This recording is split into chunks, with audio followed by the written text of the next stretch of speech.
For that reason, I've chosen the curses of the parsha, the portion of the week. The curses are so horrific. The destruction of the people, the destruction of their cities, the dangers that lurk in every byway, the animals that are poisonous, the rabid dogs, even the cattle filled with all kinds of diseases. You would think they have mad cow disease, and they bite and kill because they are sick animals as a result of the events that have taken place. And so God is warning us of hunger and disease, of being hounded and persecuted and killed and burned and raped and beaten and humiliated, as well as finding that our own livestock are the most dangerous thing for us. The people in our own household are our own enemies. Children are victimized by their parents in the most horrific way. And this is foretold. This is the portion of the week. The main focus is the warning. If you listen, you will be blessed. And if not, there are 49 horrific things that are going to happen, that actually did happen. And so what are the approaches to these things?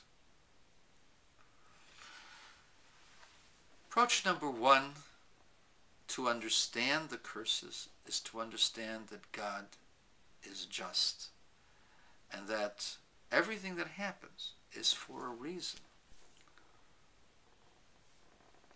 The curses come when we have gone beyond our limit. We've gone beyond what God can tolerate. God can no longer tolerate our behavior. And so these are punishments as retributions for our sins. And as long as we keep sinning, there will be further retribution until we learn the lesson.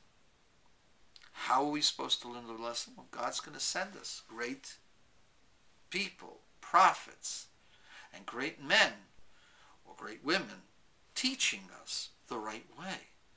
And it's up to us to learn to do tshuva. That's approach number one. Tit for tat. Second approach is that man's destiny, man's hope, man's purpose is to develop into a different kind of human being, to become a person of control, to become a person who is master of one's emotions, who is thoughtful and understanding. And the sins that are enumerated are sins of a person out of control, of a person who is not thinking. We live in such a time, we've always perhaps lived in such times, but never to this degree of being mesmerized by the physical world because we have such access to it. It's one thing living in a ghetto and imagining yourself being like the Gentile across the street with all of his freedoms. It's quite another living in a free country where you can have everything you want. The less Jewish you are outwardly, the more stuff you can get, the more successful you can be. Tremendous, tremendous tantalizer for the Jew. And that's what's happened, at least in the Jewish mind. Jewish people thought they couldn't succeed without desecrating the Shabbos. Till after World War II, a whole bunch of Chassidim, old world country people came. Refugees from World War II without a quarter in their pocket became multi-millionaires and even billionaires. some even in the Forbes 400. The whole Reichman family, Orthodox Jews, multi-billionaires. At one time, they were the richest men in the world. So you don't have to be irreligious to be successful, but that was the story that people fed to you when you came to this country. You can't be so Jewish. So you're supposed to be in control. You're supposed to be thoughtful. You're supposed to be studying the Torah. Torah is supposed to give you wisdom. No Torah, no wisdom. All you do is follow the ways of your sexual desires, of your passions. What's the end result of that? The end result of that is a person out of control. A person's not philosophizing. Yeah, the only thing you philosophize about is the Democratic Party. You see how far that's gotten the Jewish people now.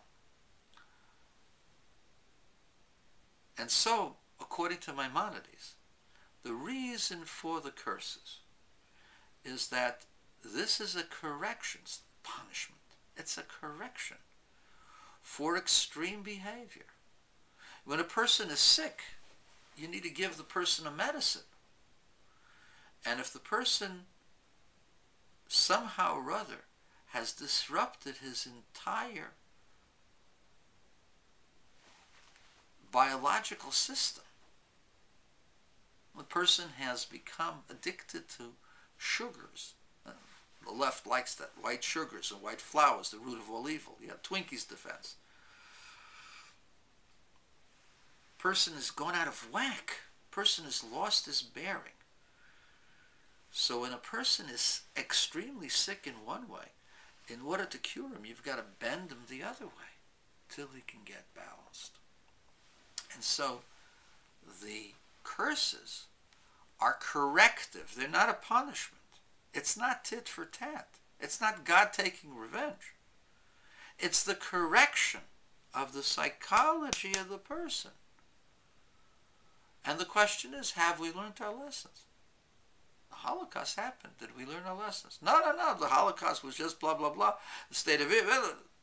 Nobody thinks that perhaps this was God's way of trying to correct us. Oh, well, how come religious people, they all want to suffer, blah, blah, blah. Yeah, a lot of religious people suffered. So did a lot of non-religious people suffered. But the Jewish ideology, the Jewish daily life was not correct. It was out of kilter. We were totally immersed in our financial and physical survival. Proof of that is that from those very same countries where we were very religious, when we came to this country, most of them ditched it all. How come? The answer is the religion was outward. The concern, the main concern, was survival, economic survival. And so when a person is too much in one way, there has to be a counterbalancing. Economics isn't the only thing that will save the Jewish people. And I guess what? Israel isn't the only thing that's going to save the Jewish people. Israel can be destroyed in one day. Just a couple of Iranian nukes. Just a prime minister who's willing to give in to Obama. And you have the destruction of the land of Israel.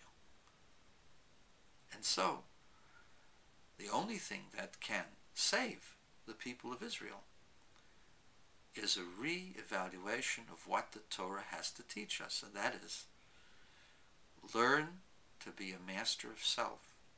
And you can only learn to be a master of self if you follow the rules of the Torah. That's how they were given. That's the nature of those commandments.